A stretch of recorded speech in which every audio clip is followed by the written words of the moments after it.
El tema de este estudio es la doctrina de la Trinidad, una doctrina muy importante en las Escrituras. Permítanme señalar simplemente que esta doctrina de verdad se encuentra en la palabra de Dios. Vamos a examinar algunas escrituras que nos enseñan, sin lugar a dudas, que la Trinidad es una doctrina basada en la Biblia. Esta doctrina explica muchas de las cosas que vemos en las Escrituras. Pero antes de abrir la palabra de Dios y comenzar a examinar el texto bíblico que demuestra que la Trinidad es verdadera, antes de que hagamos eso, quisiera advertirles algo a los que rechazan la divinidad del Mesías. Es necesario aprender que hay una estrecha relación entre la divinidad del Mesías, entre el hecho de que Él es Dios, y la doctrina de la Trinidad.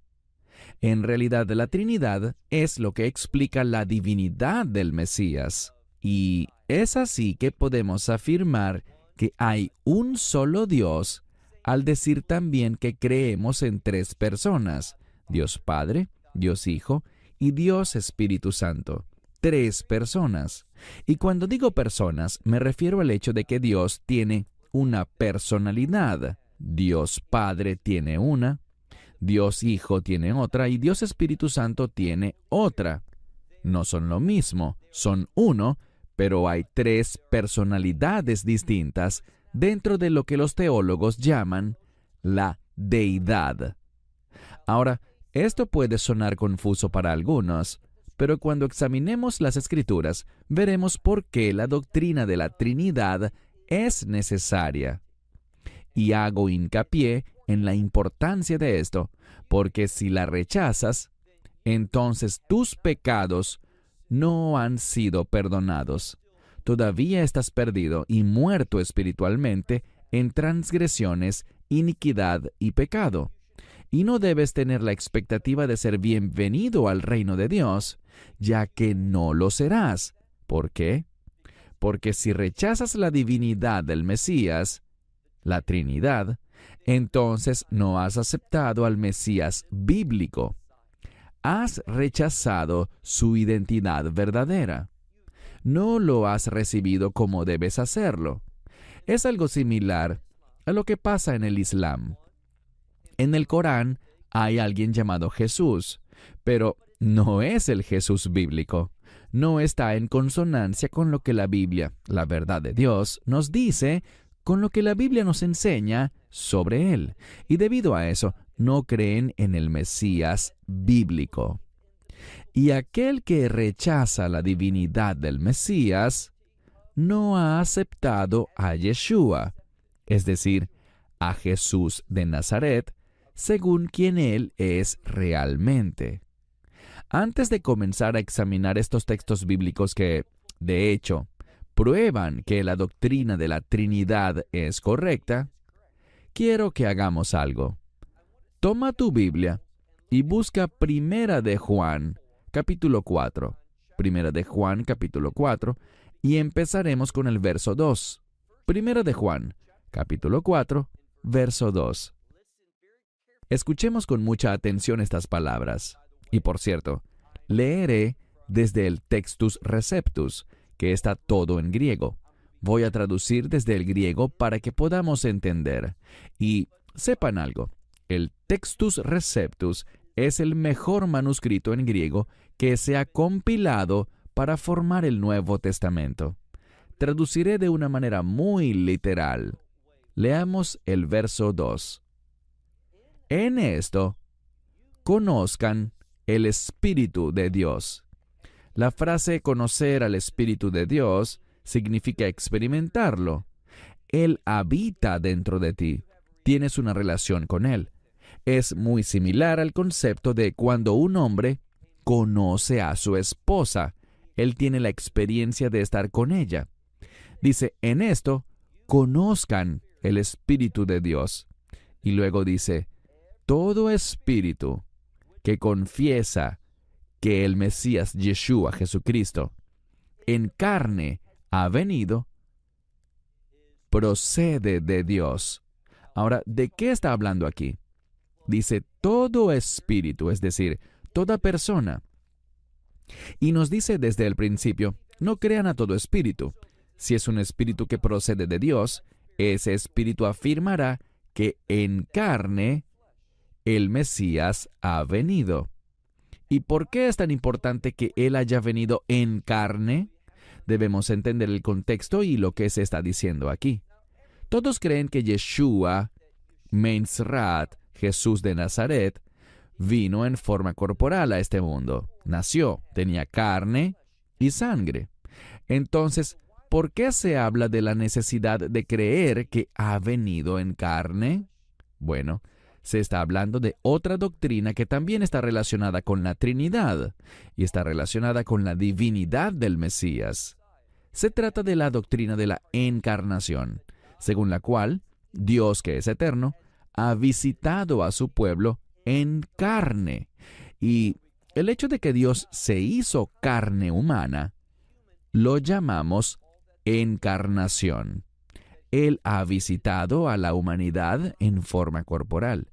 Y todo espíritu que confiesa que Jesús, el Hijo de Dios, ha venido en carne, ese procede de Dios. Pero fíjense en algo más. Pasemos ahora al verso 3. Y todo espíritu que no confiesa que Jesucristo en carne ha venido, no procede de Dios. Así que todo espíritu que procede de Dios confiesa la encarnación, que el Mesías ha venido en carne, es decir, que Dios ha visitado a su pueblo en la persona del Mesías Yeshua. Y noten algo más. ¿Y este? ¿Qué este? Bueno, está en género neutro. Eso significa que estamos hablando del espíritu. Y estamos hablando específicamente del espíritu del anticristo. Dice aquí, este es el espíritu del anticristo, del cual han oído que es traído. Y en muchas Biblias lo traducen como el espíritu del anticristo que viene, pero no dice eso literalmente. La frase está en voz pasiva, que significa que algo lo hace venir. ¿Qué nos está enseñando? Nos está enseñando que el espíritu del anticristo está sujeto a la voluntad de Dios. Dios no dejará que el espíritu del anticristo o el mismo anticristo se manifieste antes del tiempo permitido por Dios, antes de que Dios permita que esto ocurra. Y luego dice, y ahora el espíritu es traído al mundo e incluso ya está aquí en el mundo, en este momento, y eso fue hace casi 2000 años. Entonces, ¿qué sabemos?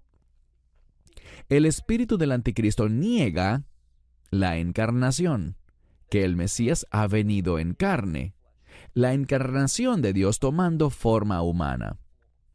Así que cualquiera que niegue la encarnación, es decir, la divinidad del Mesías, el que niegue la Trinidad no procede del Espíritu de Dios.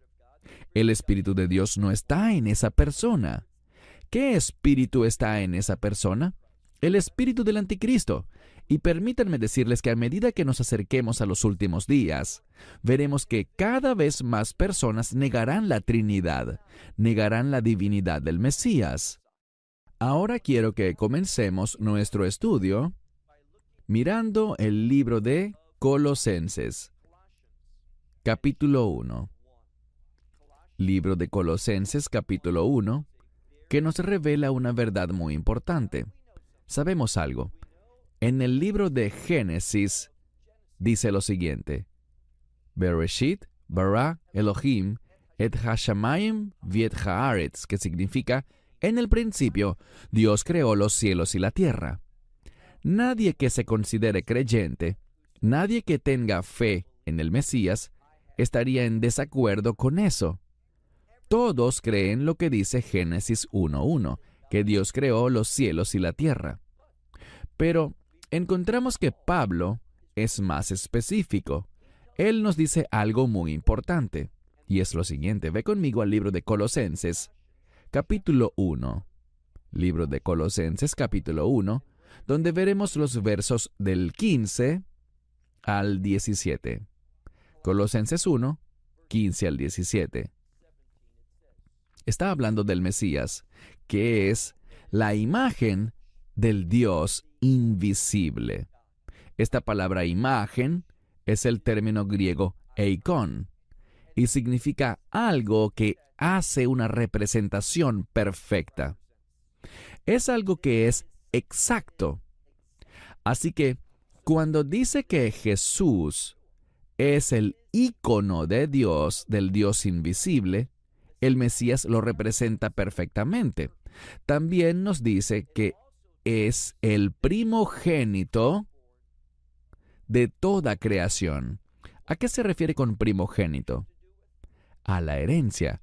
Él heredará toda la creación. Y también dice que, porque en Él, ¿en quién? En Yeshua, en Jesucristo.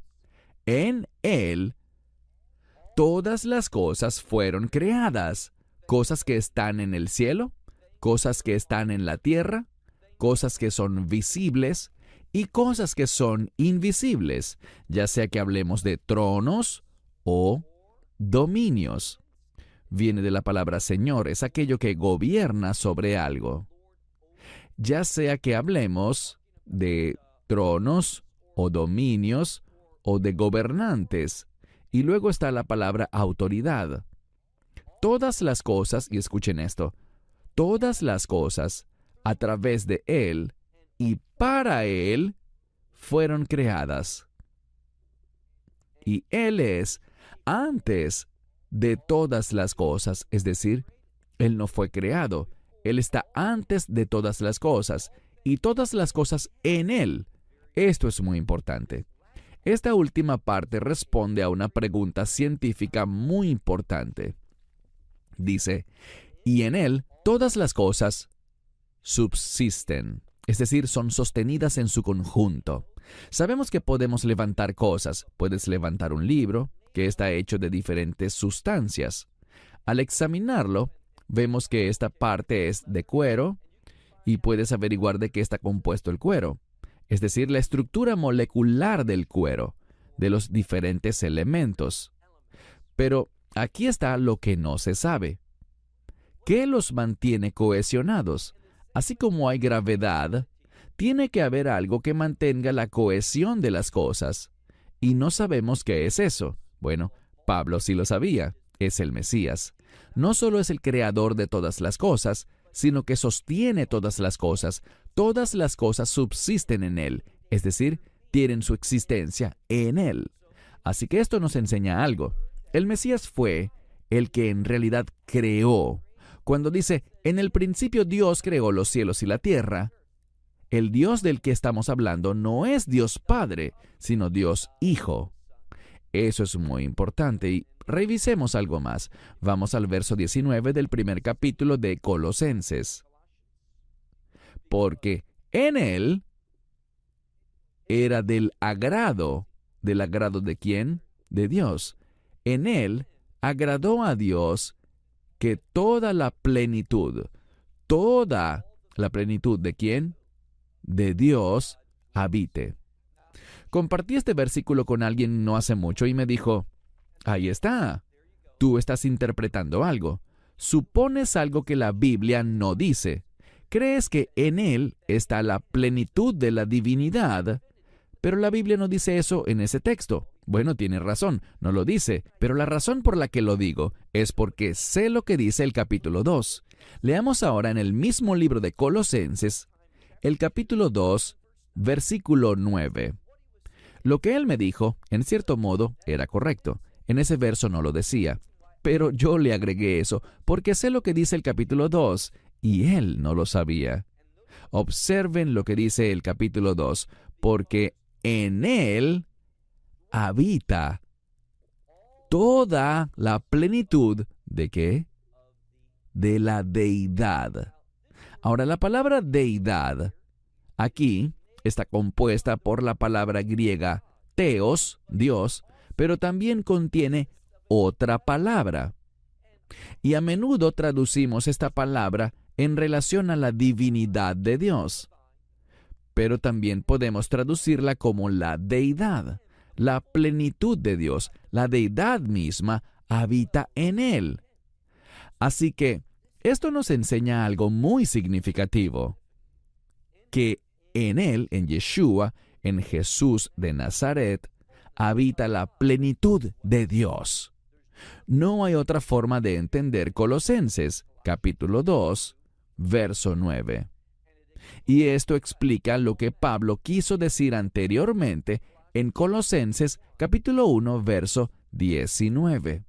En el Mesías Yeshua habita la divinidad misma, la plenitud de la divinidad de Dios habita.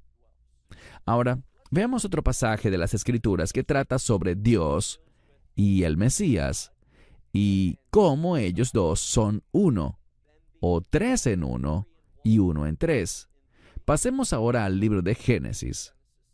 Hace un momento hice referencia a Génesis 1:1. Pero ahora quiero que veamos Génesis 1:26. Génesis capítulo 1, verso 26, donde dice: Y Dios dijo: Hagamos al hombre a nuestra imagen, conforme a nuestra semejanza. ¿A quiénes se refiere la palabra nuestra imagen o nuestra semejanza? ¿De quiénes está hablando Dios cuando dice, hagamos al hombre a nuestra imagen y a nuestra semejanza? Bueno, algunos dirían que está hablando del consejo, el consejo divino en el cielo, con Dios. Pero no, está hablando de la Trinidad. ¿Y cómo sabemos eso? Recuerden lo que dice el verso 26. Dios está hablando y dice, hagamos al hombre a nuestra imagen y conforme a nuestra semejanza. Pero fíjense lo que dice el verso 27. Dios creó al hombre. Entonces, Dios creó al hombre, ¿cómo? Ahora viene un singular, a su imagen. A imagen de Dios. No a imagen de algún consejo celestial, sino que dice, a imagen de Dios lo creó. Varón y hembra Dios creó al hombre. Vemos entonces que el hombre no fue creado a imagen de un consejo celestial, sino a imagen de Dios mismo, y porque fuimos creados a imagen de Dios, a su semejanza, se supone que debemos ser como Él. Debemos reflejar su carácter, reflejar su santidad, su justicia, su bondad, su gracia. Ese es el llamado que tiene la humanidad. Dios nos creó para actuar de esa manera inicialmente. El hombre tristemente eligió el pecado y todo eso se arruinó. Pero gracias a Dios, el Mesías lo restauró. Mas aquí vemos lo que dice. Hagamos al hombre a nuestra imagen. ¿A quiénes alude esa primera persona del plural? A Dios Padre, Dios Hijo y Dios Espíritu Santo. Es muy importante que notemos eso. Más adelante veremos otro verso que habla de esta misma verdad. Pero por ahora, pasemos a otro pasaje del Antiguo Testamento. Ve conmigo al libro de Isaías y busquemos en Isaías capítulo 7. Una de las cosas que debemos hacer al interpretar la palabra de Dios es prestar atención a todo lo que está escrito en su palabra. Porque si ignoramos alguna parte de las Escrituras, no obtendremos una comprensión completa. Ve conmigo al libro de Isaías, capítulo 7, y leamos el verso 14. Isaías 7, versículo 14. Sobre el nacimiento virginal, noten lo que dice. Por tanto, Adonai, es decir, el Señor, por tanto, el Señor les dará Ot. ¿Qué significa Ot? Ot es una señal milagrosa que solo Dios puede hacer. Al interpretar una palabra clave aquí, la palabra alma, algunos dirán que simplemente significa una joven mujer, pero eso no es cierto. Alma se refiere a una mujer justa, y si no está casada, es una mujer virgen. De hecho, Alma es una mujer cuya virginidad ha sido comprobada, atestiguada por un procedimiento. Y por esto es que tenemos un contexto milagroso aquí. No solo se trata de una betulá, que significa una mujer que se asume que es virgen, y que no hay razón para pensar que no lo sea, pero aquí sale la palabra alma, que tiene un significado de mayor peso. Es una mujer cuya virginidad ha sido comprobada. Por tanto, dice aquí, el Señor les dará una señal. He aquí que la alma, la virgen, ¿qué hará ella?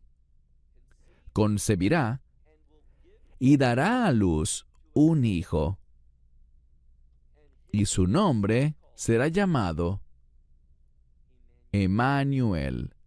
¿Qué es Emmanuel? Con nosotros, Dios. Así que lo milagroso es que una virgen concebirá, y esto lo hará por medio del Espíritu Santo. Eso lo sabemos por otro pasaje.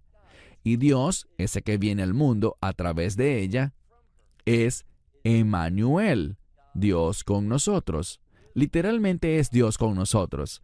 Y esto no debería sorprendernos porque sabemos que la Escritura dice que Dios creó todas las cosas. Y sabemos que Yeshua es quien hizo eso. Pasemos a otro verso también de Isaías, capítulo 9. Libro de Isaías, capítulo 9. En tu Biblia tal vez sea el verso 6. En hebreo es el verso 5. Dice aquí, porque un niño, y luego dice, es nacido. Es algo que está en el futuro, así que lo voy a traducir en tiempo futuro, aunque literalmente no está así, simplemente dice, un niño es nacido y nace para nosotros. Luego dice, un hijo se nos ha dado. Como dije, está en el futuro, será dado, pero él lo dice en pasado. ¿Por qué? Se usa el tiempo pasado aquí para mostrar una promesa, para mostrar que Dios lo hará. Aunque sea un evento futuro, podemos creerlo porque Dios lo hará, y por eso aparece en pasado. Pero es un evento futuro. Luego dice con respecto al Hijo que será dado para nosotros, que su gobierno, refiriéndose a su reinado, a su papel, lo que Él hará, estará sobre sus hombros, es decir, que Él lo llevará a cabo. ¿Y quién es este? Su nombre será llamado Pele Yoetz, El Gibor, Abiyad y Sar Shalom. Estoy usando el hebreo por una razón. Pele Yoetz, El Gibor, Abiyad y Sar Shalom. 8 palabras. Ahora, la razón por la que digo esto es que hay alguien que es muy deshonesto o simplemente no tiene suficiente conocimiento, y me refiero a Tovia Singer. Él traduce esto como el Dios, quien es el admirable consejero, el Dios fuerte, el Padre eterno, llamará su nombre Príncipe de Paz. Él dice que las primeras 6 palabras, Pele Yoetz, El Gibor, Abiyad, se refieren a Dios, y que solo Sar Shalom se refiere al Mesías. Eso no es cierto. La gramática no lo respalda. Incluso el Talmud dice que las 8 palabras, Pele, Yoetz, El, Gibor, Av, Yad y Sar Shalom, todas se refieren al Mesías. El Talmud dice eso. Así que todo rabino ortodoxo como Tovia Singer tiene que afirmar el Talmud.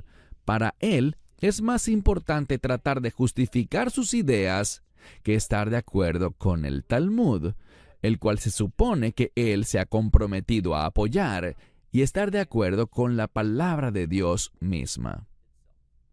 Así que es interesante ver aquí en el verso 5, verso 6 en tu Biblia, que este que es nacido, refiriéndose a Yeshua, es llamado el Dios fuerte y el Padre eterno. Padre en el sentido de autoridad. Él es la autoridad eterna y también es el príncipe de paz. Ahora quiero que veamos otro pasaje. Volvamos con Primera de Juan por un momento. Tenemos una maravillosa escritura allí. Primera de Juan, pero esta vez en Primera de Juan capítulo 5. Primera de Juan capítulo 5, verso 7. Desafortunadamente, muchas Biblias solo tienen la mitad del verso. Pero si, como yo, estás usando el Textus Receptus, ahí encontramos el verso completo. ¿Qué pasó con eso? Bueno, sabemos algo. La doctrina de la Trinidad era controversial. Algunas personas estaban confundidas acerca de la identidad del Mesías, de Yeshua, y por lo tanto no les gustaba este verso, y en algunos manuscritos no lo copiaron. Si consultamos los mejores manuscritos, esto es lo que dice. Y como dije, estoy traduciendo literalmente Primera de Juan, capítulo 5, verso 7. Dice, porque hay tres que son testigos, que dan testimonio. Hay tres que dan testimonio en el cielo. Así que no estamos hablando de personas, sino de aquellos que están en el cielo. Y no estamos hablando de ángeles, sino que hablamos de quiénes. Aquí nos lo dice el Padre, el Verbo o la palabra que es el Hijo, como veremos más adelante. El Padre, el Verbo y el Espíritu Santo. Y luego observen lo que dice al final del verso. Y estos tres son uno. Dice que estos tres son uno. Y simplemente respalda lo que sabemos. Escucha, Israel, el Señor nuestro Dios es uno. Es un solo Dios. No servimos ni adoramos a muchos dioses. Le servimos a un Dios. Dios Padre, Dios Hijo y Dios Espíritu Santo. Como dice aquí, estos tres son uno. Un versículo muy importante. Puedes revisar tu Biblia a ver si tiene el verso completo. Y ahora veamos otro pasaje. Ve conmigo a Filipenses. Este es otro verso que claramente atestigua la divinidad del Mesías. Ve conmigo al libro de Filipenses, capítulo 2, libro de Filipenses, capítulo 2, y comenzaremos con el versículo 5. El versículo 5 de Filipenses 2 dice, haya esto, y se refiere a esta forma de pensar, esta mentalidad, esta perspectiva. Haya esta mentalidad en ustedes, que hubo también en el Mesías Yeshua. ¿Y quién es el Mesías Yeshua? Quien en forma de Dios existe. Y miren lo que sigue. Él no estimó aferrarse para ser igual a Dios. Es decir, Él no necesitó aferrarse a algo, agarrar algo, para ser igual a Dios. ¿Qué significa eso? Él es igual a Dios. ¿Por qué? Porque es Dios. A aquellos que dicen que la Biblia no enseña la divinidad del Mesías, quisiera compartirles algo. Hay muchos otros pasajes a los que podría recurrir que señalan claramente la divinidad del Mesías, y el propósito de la Trinidad es explicar la divinidad del Mesías, que los tres son uno. Esa es la Trinidad. Dios Padre, Dios Hijo, Dios Espíritu Santo. Dios Padre, Dios el Verbo, es decir, el Hijo de Dios, Yeshua, y Dios el Espíritu Santo. Pero noten lo que dice este pasaje de Filipenses, capítulo 2, verso 5. Pues haya esto en ustedes, que hubo también en el Mesías Yeshua, quien en la forma de Dios existe, y no estimó algo a qué aferrarse para ser igual a Dios. En lugar de esto, ¿qué hizo Él? Asimismo se vació. Él se vació a sí mismo. y apareció o tomó la forma de siervo. Semejante a los hombres llegó a ser. Y luego dice,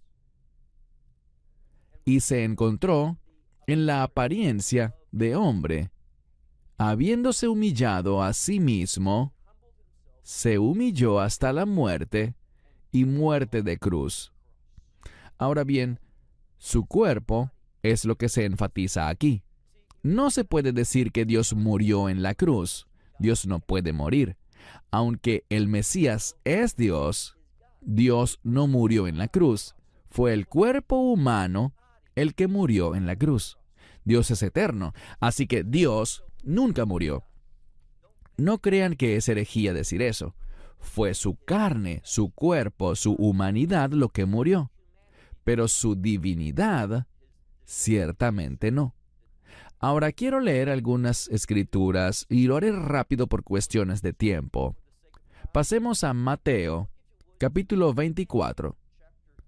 Evangelio de Mateo, capítulo 24, verso 36. Mateo 24, 36. Aquí veremos una declaración que el Mesías hizo con respecto, y presta mucha atención, con respecto al rapto. Él dijo esto: del día y la hora nadie sabe excepto el Padre, ni aun los ángeles, y en otra escritura dice, ni siquiera el Hijo. La gente quiere interpretar esto como, acabas de demostrar algo. Si el Mesías es Dios, Él lo sabría todo. Él sí lo sabe todo. Tenemos que entender las cosas desde un punto de vista teológico. En este pasaje de Mateo 24, el discurso de los olivos, lo que el Mesías dijo en el monte de los olivos, pone énfasis en que Él es el Hijo del Hombre. Siempre que encontramos un pasaje en la Biblia que trate sobre el Mesías, especialmente los pasajes del Nuevo Testamento, debemos preguntarnos, ¿qué aspectos está enfatizando? ¿Yeshua como el Hijo de Dios o Yeshua como el Hijo del Hombre? Si es el Hijo de Dios, el énfasis está en su divinidad, y si es el Hijo del Hombre, se enfatiza su humanidad. Y cuando Él habla del Hijo del Hombre, por lo general, nos está enseñando o revelando cosas que son un ejemplo para nosotros. Nos está dando un ejemplo. No conocemos el día ni la hora, y el Mesías, por ser el Hijo del Hombre, recuerden que se vació a sí mismo. Él no se aferró a eso. Él no recibe ese conocimiento. ¿Lo sabe en un sentido? Como es Dios, Él lo sabe todo, pero se niega a sí mismo en ese kenosis, en ese vaciarse de sí mismo. ¿Para qué? Para ser el hombre perfecto. No necesitamos saber el día ni la hora del rapto. Se nos llama a estar preparados. Lo que la Escritura está diciendo es que el Mesías estará listo para ese tiempo, aunque Él no lo supiese. Ese es el ejemplo para nosotros. No sabemos el día ni la hora, pero estamos preparados. Esa es la implicación. Tienes que estar preparado para eso. Veamos otro pasaje que la gente considera problemático para la divinidad. Ve conmigo esta vez a Marcos capítulo 10. Marcos 10, comenzando con el verso 17. Este trata sobre alguien que le sale al camino. Y vemos aquí que corre y quiere encontrarse con Yeshua. Va hacia él con el fin de hacerle una pregunta. Leamos lo que dice.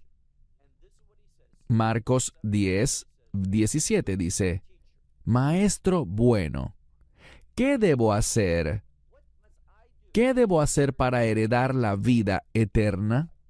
El problema es que él piensa que es lo que él hace, pero el énfasis en la respuesta de Yeshua está en el hecho de que él dijo, Maestro bueno. ¿Qué dice el Mesías? ¿Por qué me llamas bueno? Esa es una pregunta importante. Él quiere saber, ¿por qué me estás llamando bueno? Nadie es bueno excepto uno. ¿Y quién es ese? Dios. Muchas personas dicen, ¿ves? Él está negando que es Dios. No es así. Lo que está diciendo es quiero cuestionar a este joven. Tú dices, Maestro bueno, ¿crees que soy Dios? ¿Que mi enseñanza es de Dios? ¿Que con Él es con quien estás hablando? ¿Por esto me llamas Maestro bueno? La implicación es, si piensas que soy Dios, debes hacer todo lo que yo he dicho. Debes someterte a ello y aceptarlo. Él simplemente lo estaba cuestionando. ¿Qué piensas tú que soy yo? ¿Me ves como Dios entre ustedes, Emmanuel, como dice Isaías 7:14? ¿O me ves de manera diferente? Y si es diferente, es incorrecto. Bien, veamos unos pasajes más. Creo que estamos aclarando el tema. Busquemos ahora el Evangelio de Juan. Leímos algunos versos de Primera de Juan, pero ahora veamos el Evangelio de Juan, capítulo 1. Evangelio de Juan, capítulo 1. Todos conocemos este pasaje en el capítulo 1, versículo 1. Dice, en el principio era el Verbo. Y aquí el Verbo es, sin duda alguna, Yeshua. La palabra, el Verbo, no hay desacuerdo en esto. Sin importar lo que la gente piense acerca de la doctrina de la Trinidad, todos están de acuerdo en que el Verbo, o la palabra, en este contexto, es Yeshua, es el Hijo. En el principio era el Verbo, y el Verbo estaba con Dios. En el principio Él estaba con Dios, y noten algo más. Y el Verbo era Dios. Hay algo muy importante, y si no leemos el texto en griego, en el idioma original, nos perdemos esto. Lo que vemos aquí es que Dios y el término verbo están ambos en nominativo. Normalmente si dices y el verbo era Dios, Dios estaría en acusativo. Es el objeto directo. Pero aquí vemos algo gramaticalmente peculiar. ¿Por qué es eso? Ambos están en nominativo. ¿Por qué? Para mostrar que el verbo es Dios y Dios es el verbo. Solo en el idioma griego puedes hacer una construcción gramatical que nos enseñe esto. Solo en ese idioma. Y por eso, el Nuevo Testamento fue escrito en griego, para poder enseñarnos esta verdad. Leamos ahora el verso 3. También en el primer capítulo de Juan. Aquí leemos lo mismo que nos dice Pablo. Algunos dicen, es que Pablo es quien lo dice, pues esto está en las Escrituras. Es muy bueno que fuera Pablo o cualquier persona que haya sido inspirado para escribir la palabra de Dios, sin errores, como Pablo y los demás escritores. Noten lo que dice el verso 3. Todo, es decir, todas las cosas, por medio de Él, llegaron a existir, y sin Él, nada llegó a existir de lo que ha existido. Y esto es cierto para las cosas en el pasado, presente y futuro. Todo, oigan bien lo que la Escritura está diciendo. No solo todo lo que está en el pasado o en el presente ha llegado a existir por medio de Él, lo cual es cierto. Todas las cosas subsisten en Él, como ya leímos, pero también todo lo que será creado por medio de Él. Él crea todas las cosas. ¿Y quién es ese? El Verbo, Yeshua. Él es el Dios creador. Esto es lo que necesitamos ver. Y si te preguntan, ¿crees que Dios creó los cielos y la tierra? Y dices, sí, lo creo. ¿Sabías que Yeshua es ese Dios que hizo eso? Dios Hijo. Las personas que niegan la Trinidad no quieren creer eso. Pero eso es lo que la palabra de Dios está diciendo. Veamos otro pasaje del Evangelio de Juan. Busquemos Juan, capítulo 20. Juan, capítulo 20, verso 28. Antes les daré un poco de contexto.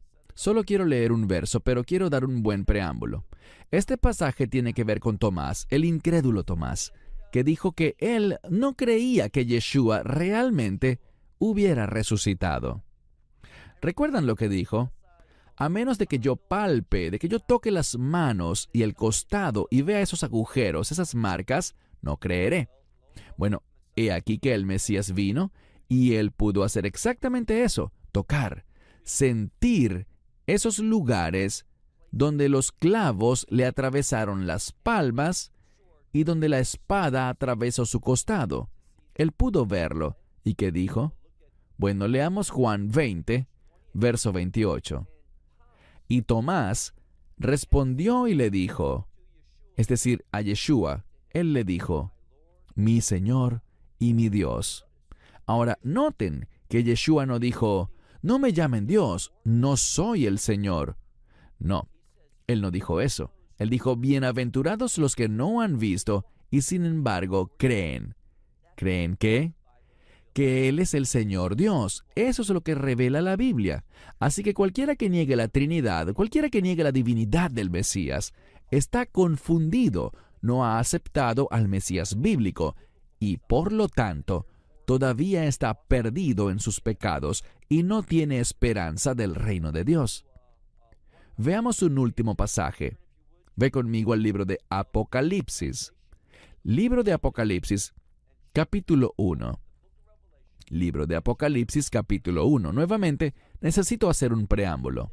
Sabemos que Juan, repetidamente, tomaba pasajes del Antiguo Testamento, es decir, pasajes de la Biblia hebrea o el Tenaj, lo que llamamos el Antiguo Testamento, escrituras hebreas, y algunas partes las incluyó en su libro. Y a menudo cambiaba el contexto. A veces los entrelazaba con otros pasajes o frases para enseñarnos algo. En fin, ve conmigo a Apocalipsis capítulo 1, verso 7, donde dice, he aquí, y no dice que viene, sino que es traído. Esto muestra la sumisión del Mesías a la voluntad de su Padre. Él está siendo traído en ese tiempo, no en su tiempo. Él siempre está en su misión, siempre está listo para obedecer lo que su Padre quiere y por eso se le llama el Hijo. Leamos de nuevo el verso 7. He aquí, Él es traído con las nubes. Si conocen la Biblia, esta idea de que el Mesías viene en las nubes, en el contexto original, no está hablando de su venida, está hablando de su regreso al anciano de días. Los invito a leer Daniel capítulo 7, versos 13 y 14. Esta cita es de allí. Uno que es como un hijo de hombre, será traído en las nubes ante el anciano de días. El anciano de días es Dios Padre. ¿Y qué hará este hijo de hombre? Heredará el reino, el honor y la gloria hasta el punto en que todas las personas, todas las lenguas, todas las naciones, todas las tribus lo adorarán. Y esto lo he dicho antes en otros mensajes, pero vale la pena repetirlo. La palabra de Dios es tan maravillosa, porque si ese texto se hubiese escrito en hebreo, y por cierto, el capítulo 7 de Daniel está en arameo, ¿por qué eso es importante? Porque en hebreo diríamos que todas esas personas, naciones, tribus y lenguas lo adorarán. Pero usaríamos la palabra laavod, adorar, y laavod también significa trabajar o servir en un sentido general, no necesariamente en el ámbito de la adoración. Así que si estuviera en hebreo, no diría necesariamente adorar. Podrías argumentar que se refiere a servir y no adorar, pero no está en hebreo. Hay una palabra diferente. Pe, lamed, het. Y en el idioma arameo, el modo en que se usa ese término, sobre todo en el libro de Daniel, siempre se refiere al servicio en el sentido de adoración. De modo que sabemos algo, que todos te adorarán. Todos los que están en el reino de Dios, todos doblarán la rodilla y confesarán con su boca que Yeshua es el Señor. Sigamos leyendo este pasaje de Apocalipsis 1:7, donde dice, he aquí, Él es traído con las nubes, lo que significa que todos lo adorarán. Si no fuera Dios, no podrían adorarlo. Eso sería idolatría. También dice, y todo ojo le verá. ¿De dónde son esas palabras? Por el contexto, ese pasaje, todo ojo le verá, proviene de Isaías capítulo 52, verso 8. ¿Y cuál es el contexto? Que Dios vuelve, no Dios Hijo, no el Mesías, sino que vuelve la presencia de Dios a Sión. Y allí dice que todo ojo le verá. Y ahora ese pasaje se aplica al Mesías, lo que nuevamente respalda que Él es Dios con nosotros. Todo ojo le verá. Y luego dice, y los que le traspasaron, es decir, los que le clavaron, todos le verán, y habrá aquellos que harán lamentación por él. ¿Quién hará lamentación? Todas las tribus de la tierra. Sí y amén. Dice, todos harán lamentación. Y la palabra lamentación se refiere a una manera especial de lamentación que se ofrece a Dios. Así que, una y otra vez, vemos que en las Escrituras se hace referencia a que el Mesías es Dios, como el Hijo de Dios. Y el Hijo de Dios es verdaderamente divino. Bueno, del mismo modo también leemos aquí que el Mesías dice, yo soy el Alfa y la Omega, el principio y el fin. Vemos que esta frase, este es el lenguaje que Isaías usó para hablar de Dios. Así que una y otra vez, Juan, tanto en su epístola como en su evangelio, y ahora en el libro de Apocalipsis, utiliza pasajes del Antiguo Testamento para respaldar la divinidad del Mesías. Necesitamos aceptar eso porque es verdad, y quisiera concluir diciendo por tercera vez lo importante que es esto. Si rechazas la Trinidad, estás rechazando el Evangelio, porque no has puesto tu fe en el Cristo bíblico. No conoces verdaderamente quién es Yeshua, y si no conoces su identidad, no puedes recibirlo. Estás rechazando al Mesías bíblico cuando rechazas su divinidad, y por tanto, tus pecados no son perdonados y no serás recibido en el cielo. Te prometo que esto es vital. Debes aceptar la divinidad del Mesías para recibir el Evangelio. Bien, cierro con esto. Espero que este breve estudio te haya ayudado a tener más claridad al respecto. Y solo hemos examinado una parte de los pasajes que hablan de esto. Hay muchos más, pero hemos visto lo suficiente para mostrar que el Mesías es realmente Dios.